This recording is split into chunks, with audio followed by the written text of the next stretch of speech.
A letter from Robert E. Lee to Lord Acton, Lexington, Virginia, 15th of December, 1866. Sir, although your letter of the 4th ultimatum has been before me some days unanswered, I hope you will not attribute it to want of interest in the subject, but to my inability to keep pace with my correspondence. As a citizen of the South, I feel deeply indebted to you for the sympathy you have evinced in its cause, and am conscious that I owe your kind consideration of myself to my connection with it. The influence of current opinion in Europe upon the current politics of America must always be salutary, and the importance of the questions now at issue in the United States, involving not only constitutional freedom and constitutional government in this country, but the progress of universal liberty and civilization, invests your proposition with peculiar value, and will add to the obligation which every true American must owe you for your efforts to guide that opinion aright. Amid the conflicting statements and sentiments in both countries, it will be no easy task to discover the truth or to relieve it from the mass of prejudice and passion with which it has been covered by party spirit. I am conscious the compliment conveyed in your request for my opinion as to the light in which American politics should be viewed, and had I the ability, I have not the time to enter upon a discussion which was commenced by the founders of the Constitution and has been continued to the present day.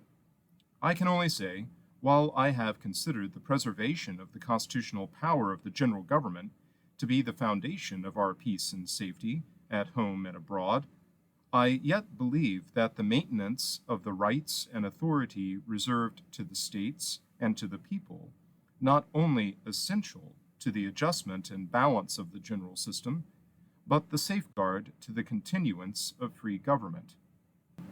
I consider it as the chief source of stability to our political system, whereas the consolidation of the states into one vast republic, sure to be aggressive abroad and despotic at home, will be the certain precursor of that ruin which has overwhelmed all those that have preceded it. I need not refer one so well acquainted as you are with American history to the state papers of Washington and Jefferson, the representatives of the federal and Democratic parties, denouncing consolidation and centralization of power as tending to the subversion of state governments and to despotism. The New England states, whose citizens are the fiercest opponents of the Southern states, did not always avow the opinions they now advocate. Upon the purchase of Louisiana by Mr. Jefferson, they virtually asserted the right of secession through their prominent men.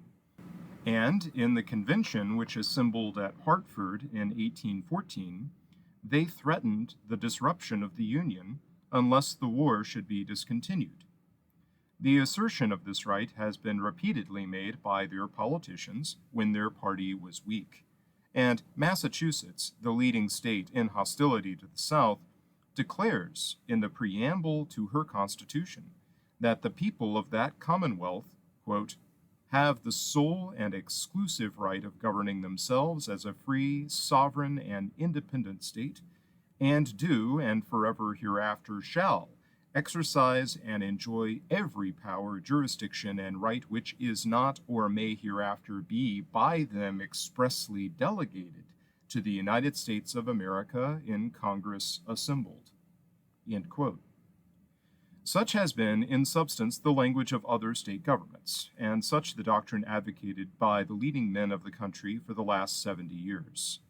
Judge Chase, the present Chief Justice of the United States, as late as 1850, is reported to have stated in the Senate, of which he was a member, that he knew of no remedy in case of the refusal of a state to perform its stipulations, thereby acknowledging the sovereignty and independence of the state action.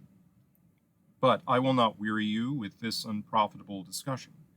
Unprofitable because the judgment of reason has been displaced by the arbitrament of war, waged for the purpose, as avowed, of maintaining the union of the states. If, therefore, the result of the war is to be considered as having decided that the Union of the States is inviolable and perpetual under the Constitution, it naturally follows that it is as incompetent for the general government to impair its integrity by the exclusion of a state as for the states to do so by secession, and that the existence of the rights of a state by the Constitution are as indestructible as the Union itself. The legitimate consequence, then, must be the perfect equality of rights of all the states, the exclusive right of each to regulate its internal affairs under rules established by the Constitution, and the right of each state to prescribe for itself the qualifications of suffrage. The South has contended only for the supremacy of the Constitution and the just administration of the laws made in pursuance to it. Virginia, to the last, made great efforts to save the Union and urged harmony and compromise. Senator Douglas, in his remarks upon the compromise bill recommended by the Committee of 13 in 1861, stated that every member from the South, including Messrs. Toombs and Davis, expressed their willingness to accept the proposition of Senator Crittenden from Kentucky as a final settlement of the controversy, if sustained by the Republican Party, and that the only difficulty in the way of an amicable adjustment was with the Republican Party. Who then is responsible for the war? Although the South would have preferred any honorable compromise to the fratricidal war which has taken place, she now accepts in good faith its constitutional results, and receives without reserve the amendment which has already been made to the Constitution for the extinction of slavery.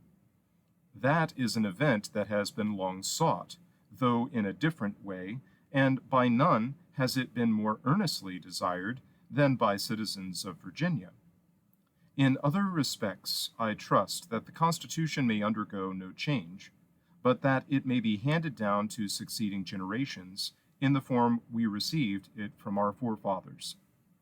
The desire I feel that the Southern states should possess the good opinion of one whom I esteem as highly as yourself has caused me to extend my remarks farther than I intended, and I fear it has led me to exhaust your patience.